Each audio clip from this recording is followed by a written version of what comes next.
Tomorrow, Tuesday the 5th, this is what the word of the Lord is saying. Some of you woke up this morning still carrying the weight of last month. You were hoping August would feel lighter, brighter, more full of life, but instead you feel like you are still dragging July's disappointments behind you.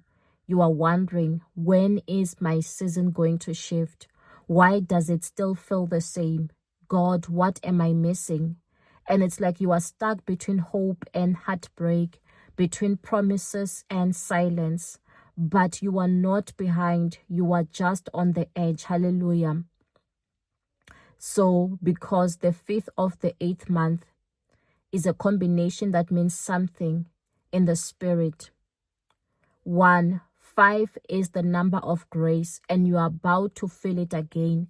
So in the book of Romans chapter 5 verse 8, it says, "But God demonstrates his own love for us in this: while we were still sinners, Christ died for us." So this verse reminds us that God's grace shows up when we least deserve it. You don't have to have it all figured out. You don't have to be perfect. You just have to know that grace is coming for you. Even in your lowest point, God didn't abandon you. He covered you. Even when you doubted him, he still had a plan. And this day, the 5th of the 8th, is heaven's reminder that you are still covered. Hallelujah. 2, 8 is the number of new beginnings, and God is flipping the page. The book of Song of Songs chapter 8 verse 5 says, "Who is this coming up from the wilderness leaning on her beloved?"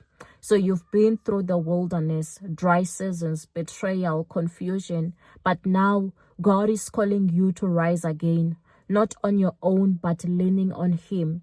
You are coming up from this hard place, and you won't come out empty. You are stepping into a new relationship, new strength, new clarity, new everything. And this is not just another week. It's a divine invitation to begin again. Hallelujah. 3, this is the last week you'll feel unseen. Heaven has located you. So Ruth went through chapter 1 in pain, chapter 2 with divine alignment, chapter 3 was about obedience, and chapter 4 she was in the lineage of kings. And guess what? Ruth is the 8th book of the Old Testament, and we are in the 8th month. And that's not a coincidence. The book of Ruth chapter 4 verse 15 says, "He will renew your life and sustain you in your old age." So this is a prophetic picture of you. God is about to restore and sustain you. What felt like loss was actually making space for divine restoration. Hallelujah. 4, you are not late. God was just preparing the right moment. So some of you feel delayed.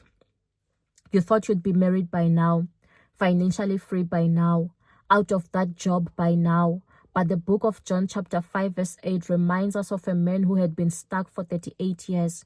Jesus didn't need 38 more. He just needed one moment to say, "Get up, pick up your mat and walk." That's why John 5 verse 8 says, "Then Jesus said to him, 'Get up, pick up your mat and walk.'" So this is your get up moment. God did not forget you. He was just waiting for the divine date, and that is tomorrow, today for some. And God is saying, this is the 5th of the 8th, the grace, the day of grace, the day grace meets your new beginning. I know it doesn't feel different yet, but this is the day the shift begins. You are about to rise from the wilderness. You are about to feel seen, chosen, and confirmed. Hallelujah. Declare this: I receive this grace and new beginning. August is my turnaround month.